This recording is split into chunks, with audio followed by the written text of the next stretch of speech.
President of India.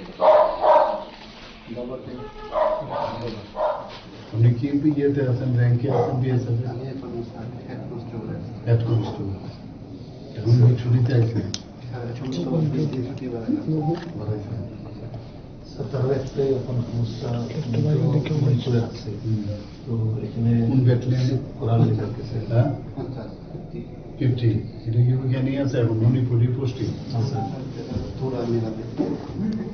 তোরা মেঘালয় এখান থেকে হেডকোয়ার্টার মানে হেডকোয়ার্টার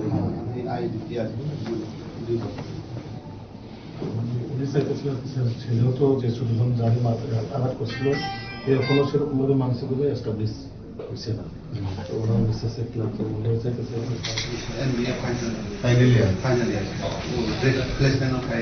ওইটা এখানে যে গেছেন আপনি কেমনে গেছে, আরো অনেকে যাই গেছে কেমনে এমবিএ যে পড়াইতো পড়তে গেছে আগে দিল্লিতে সিজিএলে কোচিং করতে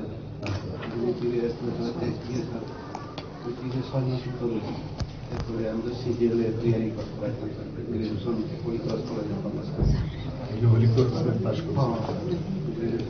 না। যখনই আমরা 26শে ডিসেম্বরের ঘটনা যে সে যখন মানে মারা যায় তখনই তো সাথে সাথে আমি উত্তরাখণ্ডের যিনি মাননীয় মুখ্যমন্ত্রী ধামিজি পুষ্কর সিং ধামিজি ওনার সাথে আমি কথা বলেছি। উনিও আমার সাথে বারবার কথা বলেছেন, 4-5 বার কথা হয়েছে। কি বিষয় ওনার থেকে জানলাম, আর এমনিতে তো নিউজ পেপারে এসছিল। উনি আমাকে এসুরেন্স দিয়েছেন যে কাউকে ছাড়া হবে না এবং আইনের পথে চলবে, এবং 5 জনকে আউট অফ 6 5 জনকে অ্যারেস্ট করেছে। আমাকে যা বলল যে একজনকে ধরবার জন্য ওনারা পুরস্কারও যেরকম হয় ঘোষণা করেছে। তো এখন যা জানলাম এখানে এখনো অবধি ওকে ধরতে পারেনি। তো পুলিশের হাত তো লম্বা, ধরতে তো আজকে না হোক ধরবেই ওকে। অত্যন্ত দুর্ভাগ্যজনক ঘটনা। মাত্র 25 থেকে 26 বছর ওর বয়স, এমবিএ করছিল, এমবিএ করে পাশও করেছিল, বলে প্লেসমেন্টও পেয়ে গেছিল দিল্লিতে। সত্যি দুঃখের বিষয়। আর আমি যখনই এখানে ডেড বডি যখন নিয়ে এসেছিল, আমি বাড়িতে আসার জন্য এই বাড়িতে আসার জন্য আমি রেডি হচ্ছিলাম, বললো এখানে নেই, ওনাদের যে অরিজিনাল বাড়ি সেখানে চলে গেছে মাছ মারাতে।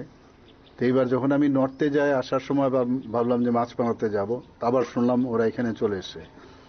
তো আমি আজকে এর জন্য এখানে আসলাম। প্রথমে ওনার যে ছোট ভাই আছে ওকেই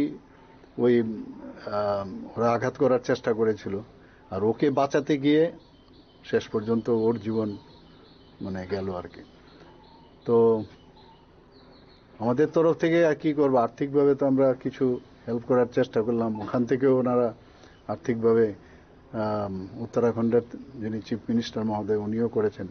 এগুলো তো চলবে, কিন্তু মানে উনি বলছিলেন যে ওনার বাবা বিএসএফ এ চাকরি করেন, এখন মণিপুরে ওনার পোস্টিং, তো যদি এখানে আইজি হেডকোয়ার্টারে শালবাগানে আনানো যায়। তাই আমি বলছি চিঠি দিন আপনি, আমি এই বিষয়ে নিশ্চয়ই চেষ্টা করবো যাতে, কারণ ওরা এখন মেন্টালি একজন ছেলে কারোর বাড়ির যদি চলে যায় আর এত অল্প বয়সে, তো কি হতে পারে এটা তো আমরা সবাই ফিল করি।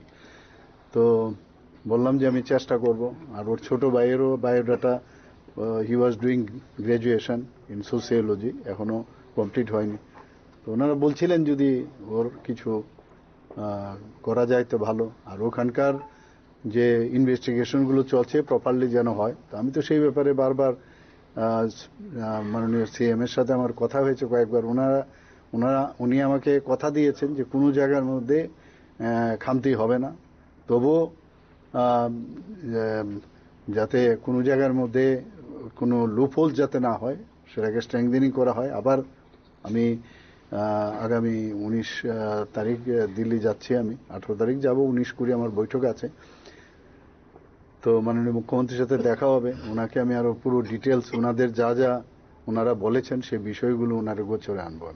मुख्यमंत्री ने बोला सर, मतलब जो एंजल सकमा का साथ घटना हुआ सर, उसके बारे में बताया कि हम 18 तारीख को दिल्ली में जाएंगे तो मुख्यमंत्री उत्तराखंड मुख्यमंत्री से बात करेंगे, मतलब जितना जल्दी हो सके केस को जल्दी ख़त्म करने के लिए।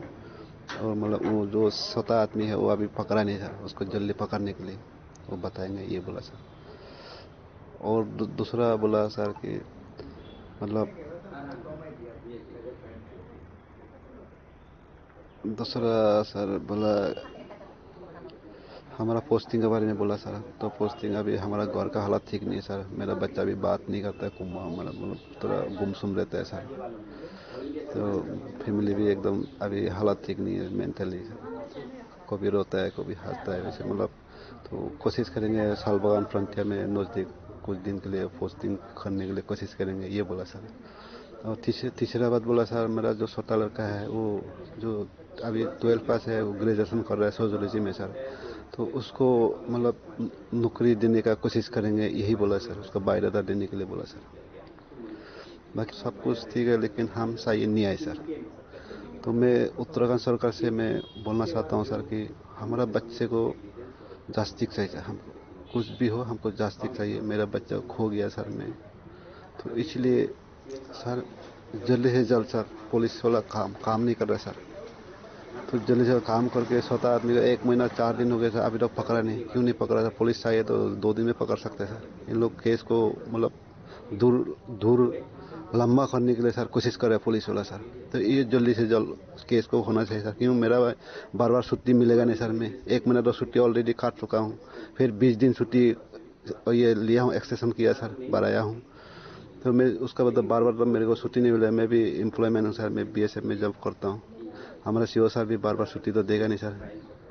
साल में 2 महीना छुट्टी मिलता है सर। इसका बीच में मेरे को तो मैं चाहता हूँ सर जल्दी से जल्द सर मतलब केस को ख़त्म होना चाहिए। मैं CPI का जांच होना चाहिए सर। पुलिस वाला का मेरे को विश्वास नहीं है सर। पुलिस वाला को भी कुछ इन लोग ये बयान दे रहे हैं सर।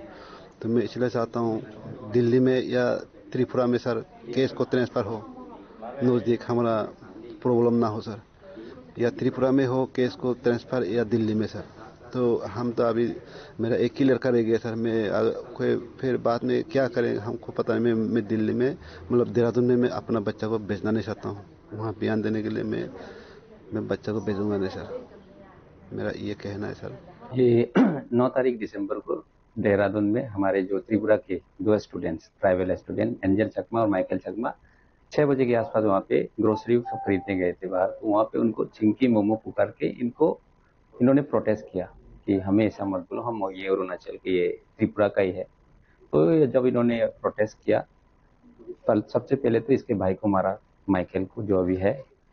तब उसको बचाने के लिए उसका बड़ा भाई एंजल ने उसको बचाने के लिए वहाँ पे आया। तो भाई को वहाँ पे धारदार चाकू से और बूसों से मारा है। तो वहाँ पे घायल होकर पूरा गंभीर अवस्था में वो हॉस्पिटल में भर्ती हो गया। 17 दिन वहाँ पे वेंटिलेटर पे रहा, ICU पे। उसके बाद फिर 26 दिसंबर 2025 को उसका इस दुनिया से चला जाना हुआ। तो it's a very racial discrimination. Entire पूरा फैमिली भी पूरे सदमे में है। हम लोग as a all India Chakma student union भी उसको पूरे सदमे में है। तो उस इंसिडेंट को हम लोग शुरुआत से उसको फॉलो अप कर रहे थे, लेकिन this open racial discrimination and उसका पुलिस की तरफ से और इन्वेस्टिगेशन ऑफिसर की तरफ से नेग्लिजेंस, टोटल फेल्यूर इसमें देखा जाता है। तो हम उसी में बात कर रहे हैं। अभी CM साहब आए, CM साहब से भी जो भी ग्रीवेंसेस है पूरा हम लोगों ने बोला है। उन्होंने कहा इन लिखित में ऑलरेडी मिला है और आप और स्पष्ट रूप से इन डिटेल दे दीजिए, तो हम उसको टेकअप करेंगे। जी, मेरा नाम